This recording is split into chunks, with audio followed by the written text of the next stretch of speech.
University என்றால் முதல் ஃபித்னா என்ன தெரியுமா? யூனிவர்சிட்டிக்குள்ள நுழைஞ்ச உடனே ரகிங்.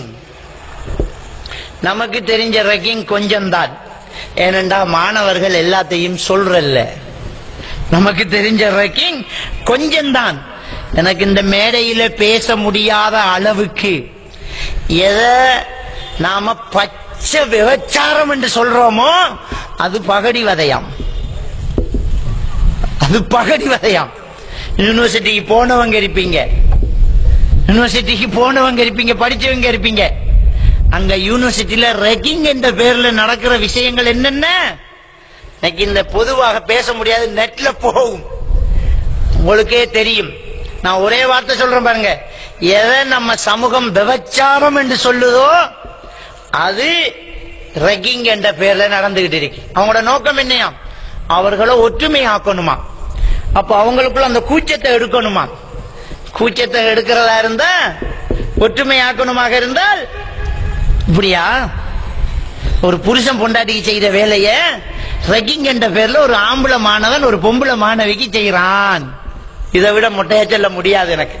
உங்களுக்கு தெரியுமா, இலங்கையில் உள்ள யூனிவர்சிட்டிகள்ல படிக்கக்கூடிய மாணவிகளுக்கு 3 தடவைகள் அபோஷன் ஆக்குறதுக்கு யூனிவர்சிட்டி பொறுப்பு, 4வது சொந்த காசுல தான் செய்யணும். யாருக்கும் தெரியுமா? இது யாருக்கும் தெரியுமா? அப்ப என்ன நடந்துகிட்டு இருக்காங்க? நம்மளோட பிள்ளைகளுக்கு அபோஷன் ஆக்குறதுக்கு 3 தடவை அவங்க காசு தாராங்களாம். 4வது தடவை உங்களை சொந்த செலவுல தான் செய்யணும், தப்பு செய்யக்கூடாதுங்களாம். 3 தடவை தப்பு செய்ய, 3 அபோஷன் ஆகுனா எத்தனையை தாண்டி அபோஷன் ஆகும்? 3 கருக்கதை கலைப்பு, 3 தடவை கருக்கலைப்பு செலவை யூனிவர்சிட்டி எடுக்கும். அந்த அளவுக்கு நம்ம முஸ்லீம்கள் என்ன செய்யறல, யூனிவர்சிட்டியில போய் கேட்கறல, அதான் போம் நிரப்பி கொடுத்து காசு எடுக்கணுமே. அது மற்ற ஜாதிகள் இருக்குது, அதுக்கு வெக்கமையில எழுதி கொடுக்கும். நம்ம ஜாதிகள் என்ன செய்ய தெரியுமா? ஹாஸ்பிட்டல் வட்டாரங்களோட எனக்கு தொடர்பு இருக்கிறதுனால சொல்றேன், டாக்டர்ஸ்மாரோட நர்ஸ்மாரோட எனக்கு தொடர்பு இருக்கிறதுனால சொல்றேன். அங்க ஒரு இலங்கையில ஒரு ஊருக்கு, ஊரை சொல்ல விரும்பல, அங்க ஊர்ல அங்க வேலையிற ஒரு டாக்டர் சொல்றார், மௌலவி இந்த ஊர்ல, அவர ஊரை சொல்றார், என்ற ஊர்ல இருந்து அதுல இருந்து ஒரு 300 கிலோமீட்டர் தள்ளி தான் அவர் வேலை பண்றார், அவர் வேலை செய்யற ஹாஸ்பிட்டல். எந்த ஊர்ல இருந்து யூனிவர்சிட்டி பிள்ளை உண்டு எந்த ஹாஸ்பிட்டல்ல வந்து அட்மிட் ஆகுது அபோஷன் ஆக்க சொல்லி, யூனிவர்சிட்டி பிள்ளை, முஸ்லீம் பிள்ளை. அவர் சொல்றார், அந்த பிள்ளைக்கு தெரியாது நான் அந்த பிள்ளையோட ஊர் தான், அந்த பிள்ளைக்கு தெரியாது நான் அந்த பிள்ளையோட ஊர் தான். அப்ப நான் கேட்டேன், காசி என்ன செய்ய போறாய்? காசி என்ன செய்ய போறாய்? காப்ப வித்தேன். உம்மா கேட்பாங்களே, அது காணாத்து போச்சேன்னு சொல்லிட்டேன். இப்படி எத்தனை ஊர் மாறி நடந்துகிட்டு இருக்கு தெரியுமா? இதுக்கு என்ன காரணம்? நம்ம நினைச்சிட்டு இருக்கோம் பர்தாவோட உள்ள போகுது, பர்தாவோட உள்ள போகுது, பர்தா ஊரை தாண்டும் வரைக்கும் தான். பஸ்ல கலட்டியாச்சு. நாங்க ஜாமத்துல போய் நம்ம பிள்ளைய பஸ் ஸ்டாண்ட்ல, புத்தால பஸ் ஸ்டாண்ட்ல, எந்த ஊரை சொல்லல, பொதுவாக எல்லா ஊர்லயும் தான்.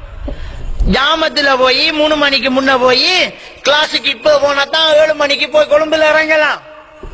இப்ப போனா தான் காலையில போய் அந்த அடுத்த சிட்டியில அந்த டியூஷன் கிளாஸுக்கோ யூனிவர்சிட்டிக்கோ போய் சேரலாம். அப்ப பச்சை கொமர் பிள்ளைய யாரோட சேர்த்து விடுறாங்க? அதே யூனிவர்சிட்டியில படிக்கிற இன்னொரு காவிரோட சேர்த்து கவனம் போயிட்டு வாங்க, போயிட்டு வரோம்மா பாய் அனுப்பிவிட்டாச்சு. அவ்வளவுதான். அது இந்த சிட்டி பஸ் கண்ணாடிக்கு கீழே போட்டு வச்சிருக்கான், முடிஞ்சு. இது அந்த பஸ்ஸுக்குள்ள இருக்கிறவன் வீடியோ பண்ணி நெட்ல வந்தாச்சு, அவனே பின்னுக்கு இருக்கிறவன் வீடியோ பண்ணிவிட்டான். அப்ப ஒரு முஸ்லீம் புள்ள, அப்ப என்னன்னு தனியா நீ அனுப்ப? இப்படி ஒரு படிப்பு படிக்கணுமா? இப்படி கற்ப இழந்து ஒரு படிப்பு படிக்கணுமா? எப்படி வளர்க்கிறோம் நம்முடைய பிள்ளைகளை?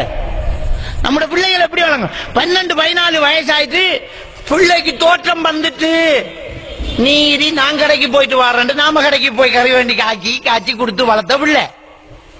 வீட்டு ஆம்பளையில் வந்திருக்காங்க, உள்ளுட்டுக்க போயிரு சொல்லி டீய நாம கொண்டு போய் கொடுத்து வளர்த்த பிள்ளை, கோட்ல நிக்காத உள்ளுக்கு போயிரு என்ற வளர்த்த பிள்ளை வளர்த்து யூனிவர்சிட்டி கிடைச்ச உடனே எல்லாத்தையும் காணல. ஏ லெவல் வரைக்கும் உள்ளுக்குள்ள ஸ்கூல்ல விட்டுட்டோம். அது நான் ஊர் ஸ்கூல் கேட்டாடிய விட்டு கேட்டாடிய கூட்டிக்கிறேன்டா மற வெளியூர் யூனிவர்சிட்டி கொண்டு விட்டாச்சு. அப்ப தனியா போகுது பிள்ளை கிளாஸுக்கு. இப்ப எங்க போன இந்த பிள்ளை மார்க்கமுள்ள பிள்ளையாக இருக்கட்டும், அது வேற விஷயம். மார்க்கமுள்ள பிள்ளை நெற்றுப்பா நிக்கண்டு வைங்க, நெற்றுப்பு அப்படி பிள்ளைன்னு வைங்க,